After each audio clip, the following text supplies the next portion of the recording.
Hello there, I'm Jason from Stratagems, and today I want to give you a tour of my personal commander decks. Now, I don't have as many commander decks as some people. I don't have 30, 40 decks. I have about 7.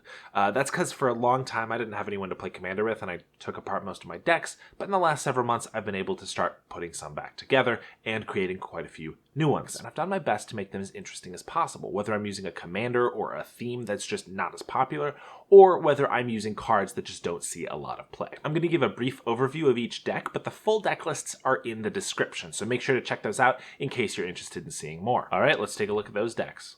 My newest commander deck is Grismold the Dread Sower. When I first saw this guy, I thought, wow, that seems like a terrible, uninteresting commander that I would never build. And then I looked at him a couple more times and I was like, wow, that seems like an underappreciated, interesting commander that I want to build right now. Now, Grismold is cheap, makes tokens for each player, and grows when those creatures die, meaning he can grow out of control very quickly. This means that our deck wants to be a Voltron/aggro style, focused on creating tokens for all players and killing them off quickly. Because of Grismold's last ability, he can be as big as a 7/7 the turn you cast him for just 3 mana. Now, how are we going to be killing those creatures? Illness in the Ranks, Rebbec the Spiteful, and Massacre Worm all do it in great ways. Illness in the Ranks is super cheap and just focuses on tokens. Rebbec the Spiteful doesn't just care about tokens, meaning he can take out your opponent's utility and mana ramp creatures, and Massacre Worm makes your opponents lose massive amounts of life for those creatures that are dying. But we also have some one-shot ways to kill creatures as well. Culling Ritual is a great one, killing everything that's really cheap, but we also have a couple cards that can focus as board wipes or just token killers. Toxic Deluge and Gaze of Granite can both scale to kill either only the smallest and cheapest of things, or to wipe the board clean entirely. Now, because this is a Voltron strategy, we're going to want more creatures that are cheap that function similarly to Grismold, in case he gets killed over and over. Yahenni, Serulf, and Slaughter Specialist are all great at this. They all grow when your opponent's creatures die and have other utility to make them really powerful. But we also have a couple creatures that start out giant for really cheap. The downside being giving your opponents tokens. Clackbridge and Hunted Troll do just that. We don't mind giving our opponents tokens. In fact, we encourage it because we can kill them off very easily, giving our Grismold and other creatures benefits, and these guys are just great beaters for really cheap. Since we're going to be killing off creatures so quickly, we want to be benefiting from that. Slaughter Specialist, naming plant, and Deathreap Ritual are both going to keep our hands stocked when creatures are dying. Blood Artist and Poison Tip Archer are both going to take advantage of us making and killing lots of creatures by draining your opponent's life total extremely quickly. Now, because Grismold and many of our other Voltron creatures get +1/+1 counters for each instance of a creature dying, cards like Hardened Scales and Winding Constrictor will double the counters put on those creatures. Each instance that would give 1 counter instead is going to give 2, making them grow even more quickly out of control. The Ozolith is a great card for this deck,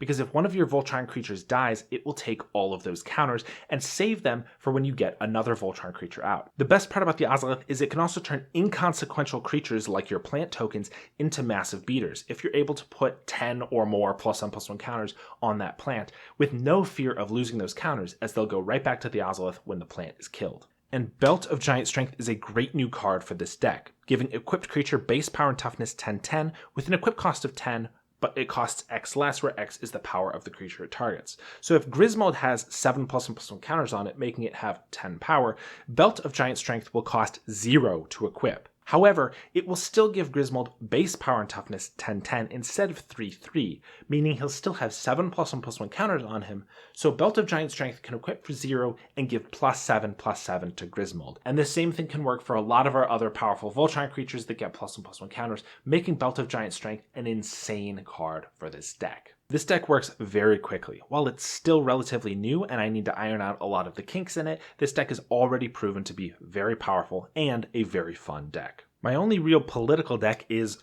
Pramikon, the Sky Rampart. But instead of being politics where you make deals with people and try to get them to do what you want, it's just politics in that it forces your opponents to do things they really don't want to do. The goal of this deck is to force your opponents to attack each other and prevent them from attacking you. In the early game, what you want to do is discourage your opponents from attacking you with taxation effects or gaining other benefits when they attack you.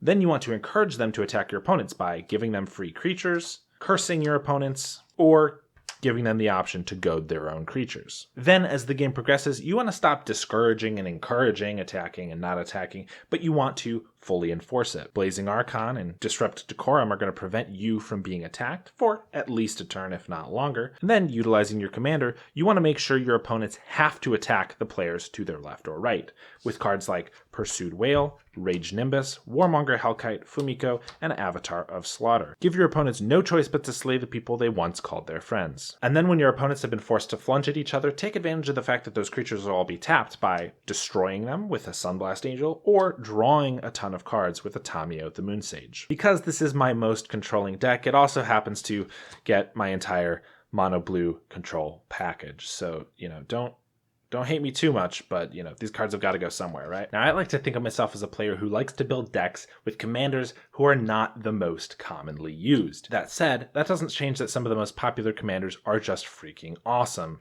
Carrick is kind of insane, in case you didn't know. However, this is a budget Carrick deck.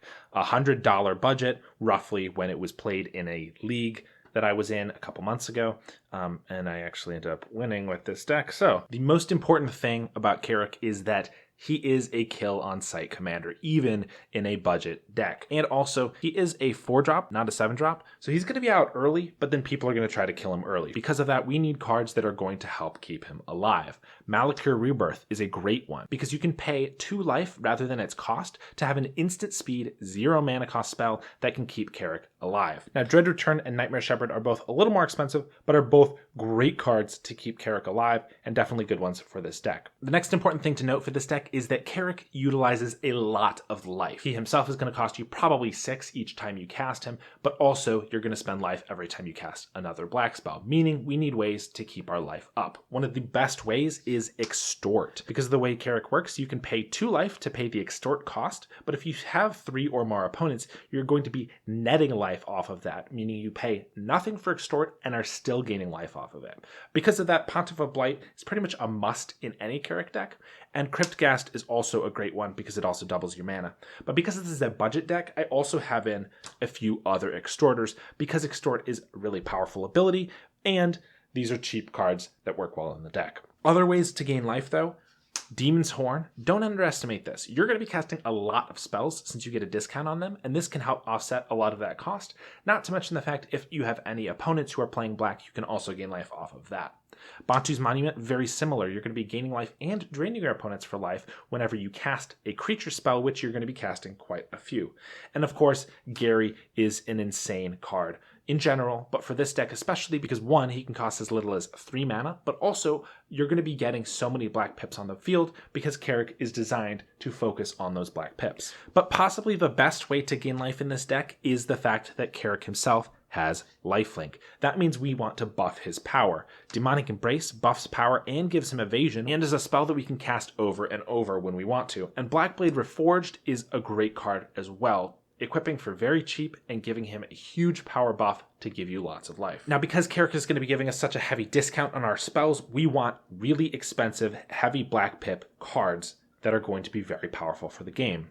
Nirkana Revenant is great. She also, like Cryptghast, doubles your mana. Reaver Demon gets half off and can act as a one-sided board wipe, assuming your opponents aren't playing too many black or artifact creatures. Demon Lord Belzenlock will restock your hand and is a pretty scary threat as well. And surprisingly, only the second best card in this deck is Bolas's Citadel. It can cost half as much with Carrick, and it allows you to pay life to cast spells off the top of your library, meaning it's doing the same type of thing Carrick wants to do, but even better, honestly, because you can spend life for the entire spell rather than just the black pips. The only card better than Bolas's Citadel is Vilis, Broker of Blood. That's because every time you lose life, you draw that many cards. Well, Carrick is going to be making us pay life the entire game, and since Vilis has an ability, pay black and pay 2 life to make target creature get -1/-1, Carrick allows us to pay 2 life instead of that black, which means we can pay 4 life to draw 4 cards and also give a thing -1/-1, which is, fine, but not the reason we're doing this. Another great card for this deck is Font of Agonies. Again, you're going to be paying so much life that this is going to gain so many counters and you're going to be able to kill things at will. Font of Agonies, a great card in this deck. And one of the cards that's not necessarily insane in this deck, but did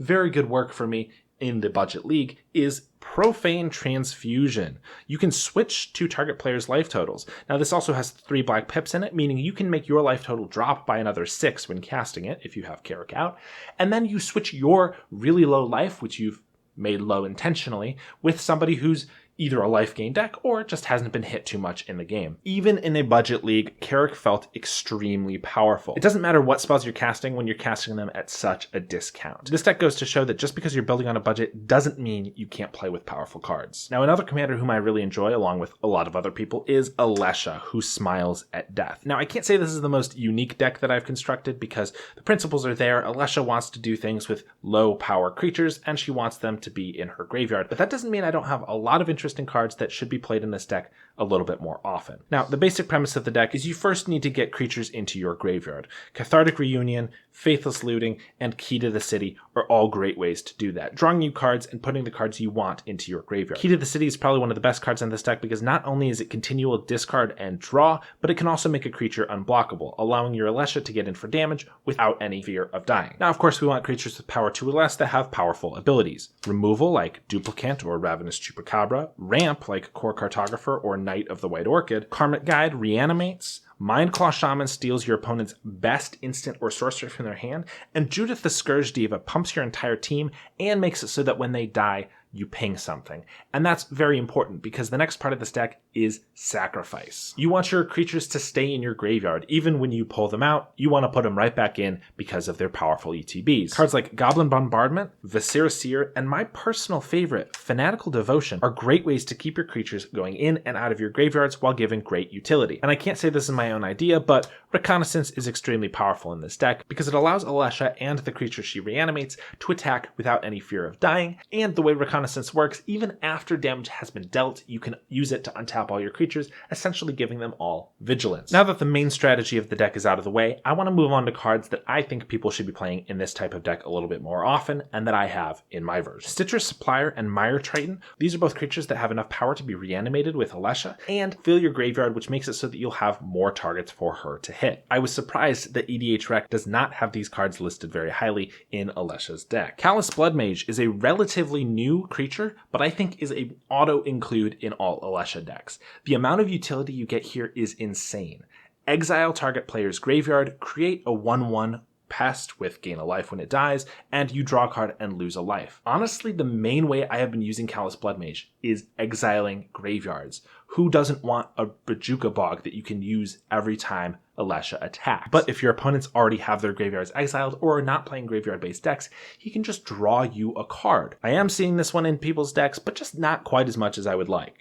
Direfleet Daredevil may not be Snapcaster Mage, but in this deck, he might be better. You actually aren't playing that many instants and sorceries because you want a lot of creatures to reanimate, which means that your opponents are more likely to have powerful instants and sorceries. Direfleet Daredevil can even just remove them from their graveyard if you don't have the mana to cast them, but they can also do super powerful things if they happen to leave a really good instant or sorcery in their graveyard. And then something I don't think people focus on nearly enough is combat with Alesha. You don't just want powerful ETBs, you also want creatures that can close out the game. Newscraft Mob is a 5/5 that Alesha is able to reanimate because his 5/5 comes from +1/+1 counters. Whenever a player casts a spell, you remove a counter and you get a 2/2 zombie. This usually reads by your next turn, you have 5 zombies, and Newscraft Mob is dead, meaning you're allowed to reanimate him yet again if you want to. Now, I don't need to tell you how good making a bunch of zombies every single turn is. This card definitely needs to see a little bit more play. But another card that I think is undervalued is Night Howler. It gives +X/+X, where X is the number of creatures in all graveyards, and of course it has 0 power, meaning it can be reanimated with Alesha. But he also has Bestow, which means you can put him on your Alesha or any of your other creatures, and then they can hit for a ton of damage. But even if you're just bringing him out with Alesha, this can easily be a 20/20 or bigger, and that's a pretty significant creature. Also, since your deck is based around combat, who doesn't love Blade Historian? Attacking creatures you control have double strike. That's all of your creatures most of the time.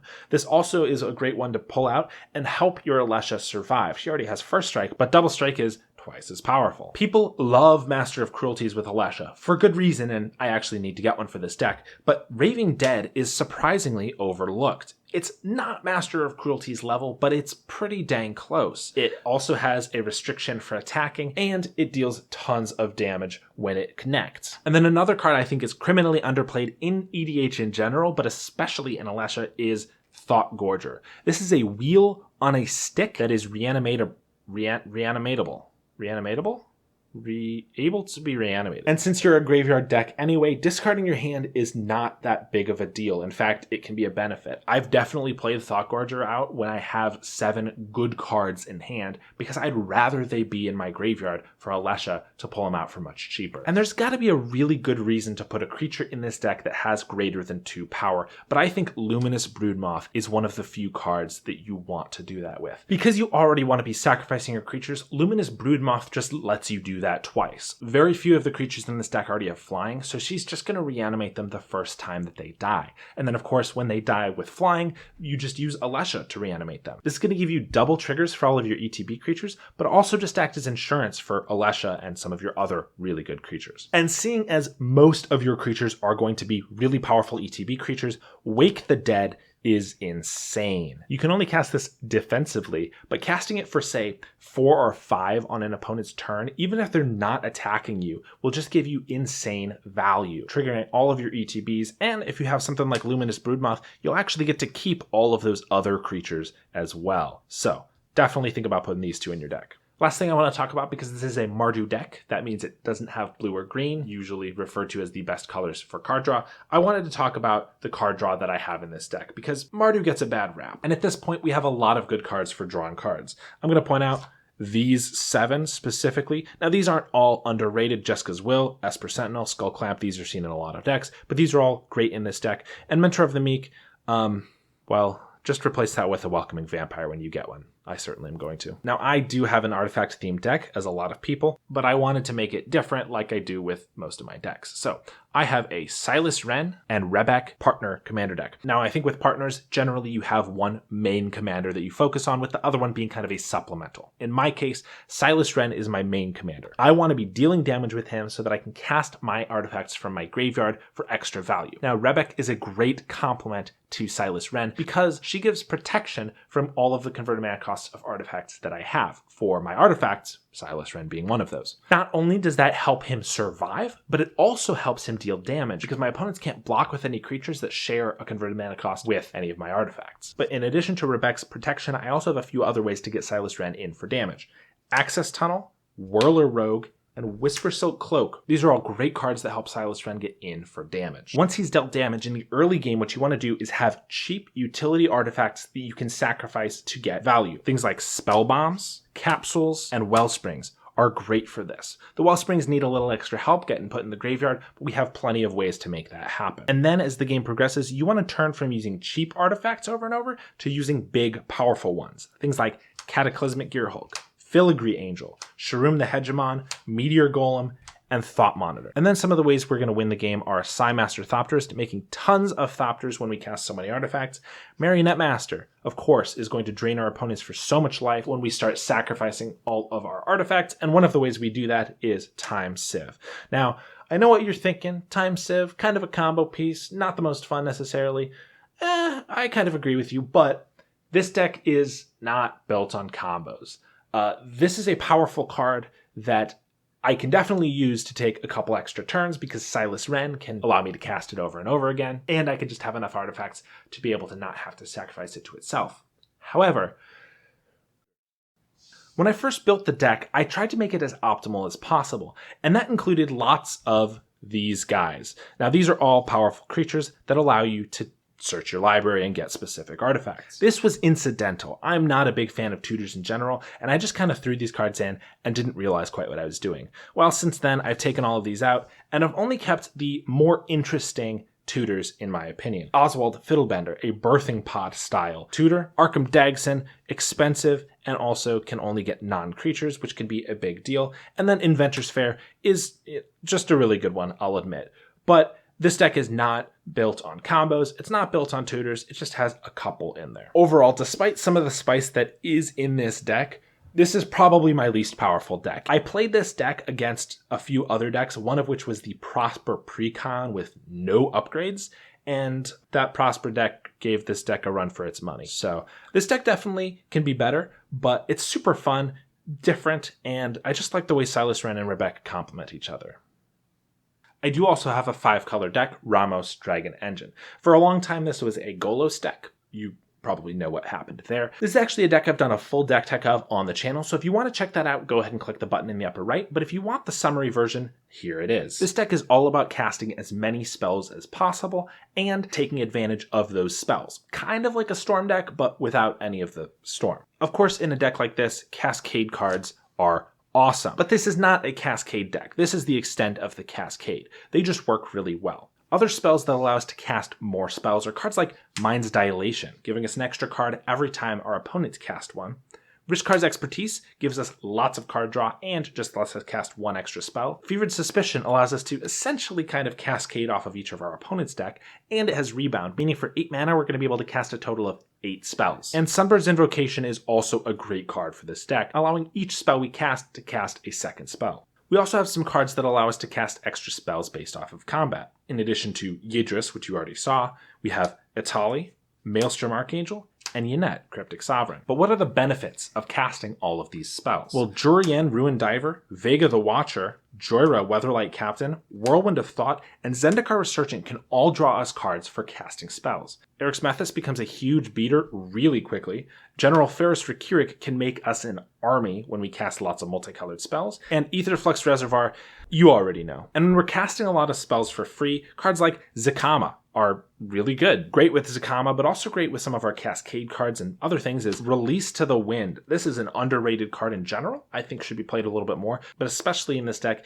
is very powerful. And because we have cards like Sunbird's Invocation and Rashmi Eternity's Crafter, having a high CMC but casting something for really cheap is really powerful. So something like Blasphemous Act, casting for a single red, can be great when we Sunbird's Invocation into an Artisan of Kozilek, or we Rashmi into a Mind's Dilation. This deck is all about casting lots of spells extremely quickly and for really cheap, if not free. Golos, again, was a very good commander for that, but Ramos Dragon Engine works just as well, benefiting from the fact that we have several multicolored cards and also giving you tons of mana to continuously cast more and more spells. My 7th and last commander deck at the moment is another $100 budget commander deck, which is Brago, King Eternal. I wanted to build another deck for another league that's coming up, and I wanted to build a commander who I thought could be very powerful even with the budget restriction. And honestly, I feel like over 50% of the cards in this budget brew would be in like an optimized version of Brago, because there are just a lot of really good ETB creatures and permanents for really cheap in both money and mana cost. Of course, the point of Brago is to deal damage to your opponents and flicker all of your permanents. Muldrifter will draw you cards when you do just that. Stonehorn Dignitary steals your opponent's combat. Active Authority is a great way to exile artifacts and enchantments. Charming Prince allows you to either flicker another creature or gain life or scry. Great utility there. Confounding Conundrum draws you a card while preventing your opponents from doing some of the things that they might want to be doing. And whenever we exile those creatures from the battlefield, Hero of Bredegard and Soul Herder are both going to be benefiting from it, growing very quickly. And Soul Herder also allows us to flicker one of those creatures each turn. Now, some of the best cards to flicker with Brago and any other cards in the deck are cards that give us more mana. Peregrine Drake and Cloud of Fairies are going to untap our lands when they enter the battlefield, which means that we can utilize more and more of our mana, which is great because we also have cards like Muldrifter drawing us cards that we want to be able to cast immediately. But because Brago also allows us to flicker non-land permanents, that includes artifacts. So even just your Soul Ring and cards like Basalt Monolith are great in this deck because you can use them for mana and you don't have to worry about that not untapping because you basically get an untap for free when you flicker it. Because of this reason, Coveted Jewel is one of the best cards in this deck. It enters and draws you 3, and it taps to add 3. Now, your opponents are able to steal this by attacking you, and when they do, they draw 3 cards and untap it. But say your opponent has taken it, and you attack them with Brago. If they're not able to block, then Brago will steal the Coveted Jewel before dealing damage, meaning you draw 3 and untap it, and then he will deal damage, meaning you get to flicker it immediately, drawing another 3 cards. So you actually want your opponents to steal this from you sometimes because it's going to allow you to draw 6 cards off of it and get 3 or 6 mana, depending on if you have something instant speed to use that mana on.